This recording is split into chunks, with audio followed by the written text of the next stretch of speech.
We have good news and bad news for our next inductee. The good news is that the presenter, Dave Sayward, as we know from earlier, was coaching in the NESCAC semifinals today at Tufts, and he and the team won, so he could not be here. Yes?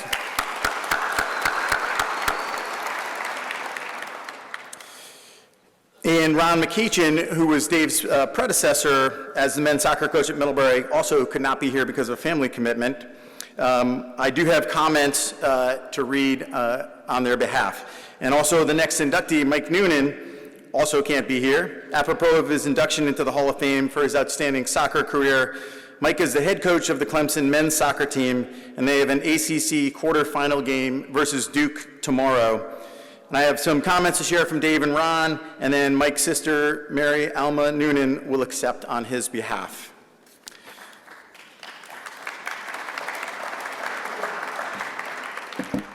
So this is from Mike Noonan's Middlebury College coach, Ron McEachin. Congratulations to Mike and the other recipients on the wonderful honor and for a special career at Middlebury and beyond. Noons was a special player at Middlebury. He played the game as he lived his life with great passion, intensity, and resolve. He was a winner and leader on and off the field.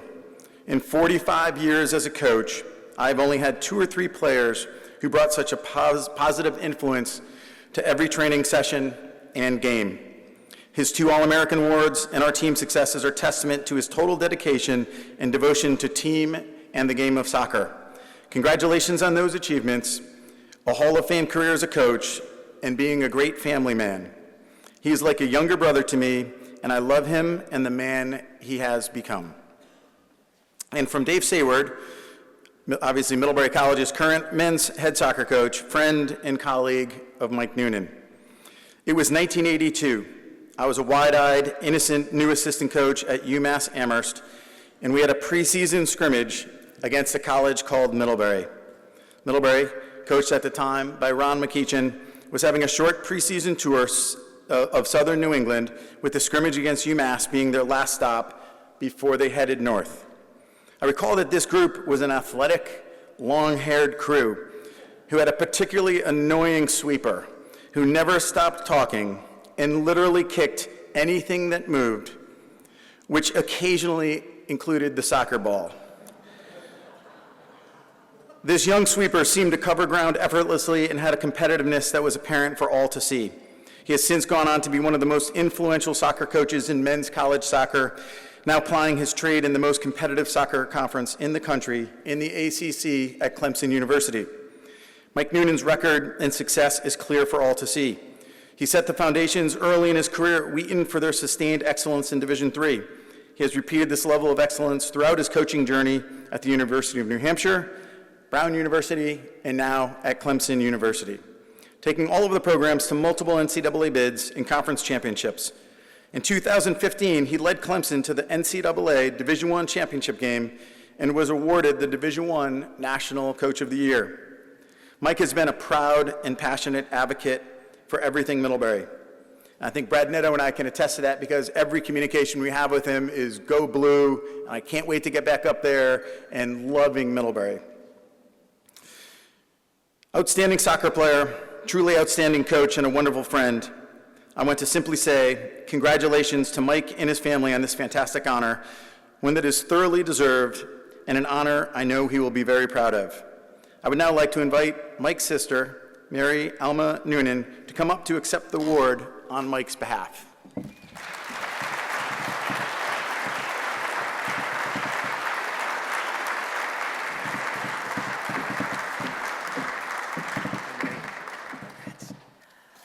Well, Mike would certainly like to be here tonight, but as Aaron said, he's got other things on his agenda for the weekend.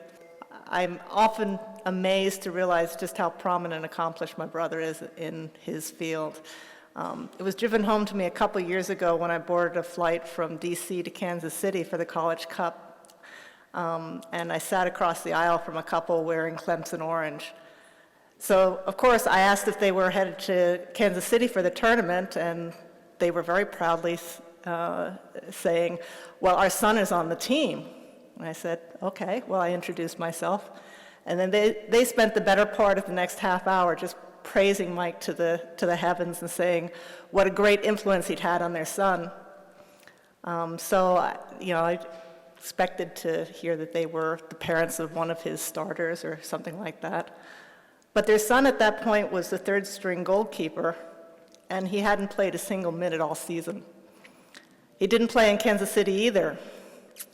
But he's a senior now, and until Wednesday night, had a grand total of 50 minutes playing time, no saves, but due to an injury to the first-string goalkeeper earlier this season, he was able to get in the game.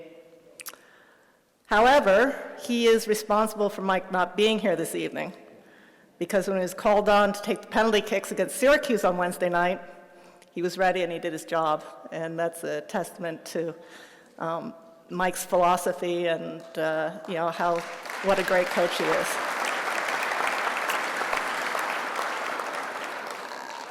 Mike did prepare some remarks, so I will read them to you. So here goes. Have you ever seen a grown man cry? Well, you won't tonight because I'm disappointingly in Durham, North Carolina, preparing for our ACC quarterfinal match versus Duke. The operative words in the first sentence are grown man and cry, but more on that later. The honor of being inducted into the Middlebury College Athletic Hall of Fame is the greatest honor and blessing that has been bestowed on me outside of my wife Deborah and my daughters Kaylee and Megan and the rest of my family. I'd like to thank the committee, coaches Ron McEachin and Dave Sayward, for their support of my nomination, and athletic director Aaron Quinn for his leadership in creating this prestigious award. I also want to thank former athletic director and soccer coach Tom Lawson for his leadership during my playing career at Mid. As we all know, in a team sport, we are only as great as the sum of the parts. And I had some great parts surrounding me during my career here. Regretfully, those teammates who made this honor a reality are also not in attendance because they've all been on standby watching results and hoping that my Clemson team would lose so that they could come up and have another party at my expense at Middlebury. Dean Lindholm, isn't it great to be retired? I've never formally thanked you for playing such an integral part of keeping me alive at Middlebury and to become the man that I believe you thought I could be. So thank you tonight. I refer to Middlebury today as the center of my universe, and now as a professional educator and coach, I attempt to replicate the experience that Middlebury Athletics gave to me in other lives. The qualities and values that I learned here on the playing fields and in the classroom provided me with the tools to teach resiliency, competitive toughness, coping with failure and success, and to continue to pursue excellence every day.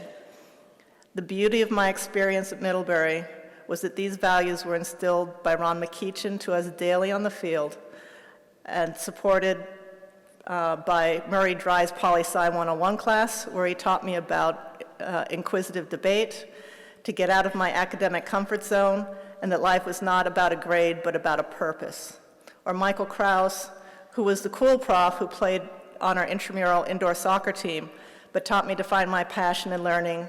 Or John McCardle, who made American history come to life in a lecture. What a place. I want to congratulate all the other inductees and their families. I'm sorry I couldn't meet and honor your legacies tonight, but I'm proud to be part of your class as we stand shoulder to shoulder together. So back to the grown man crying. As I type these words in a computer, tears are streaming down my face for what others in the Middlebury community have done for me and the influence I am now equipped with to help those I influence. I grew from a young boy to a grown man on the playing fields of Middlebury, and I'm forever grateful and will honor this wonderful recognition by doing my best to bring similar experiences to the lives of other young men. Thank you, and forever true, Mike.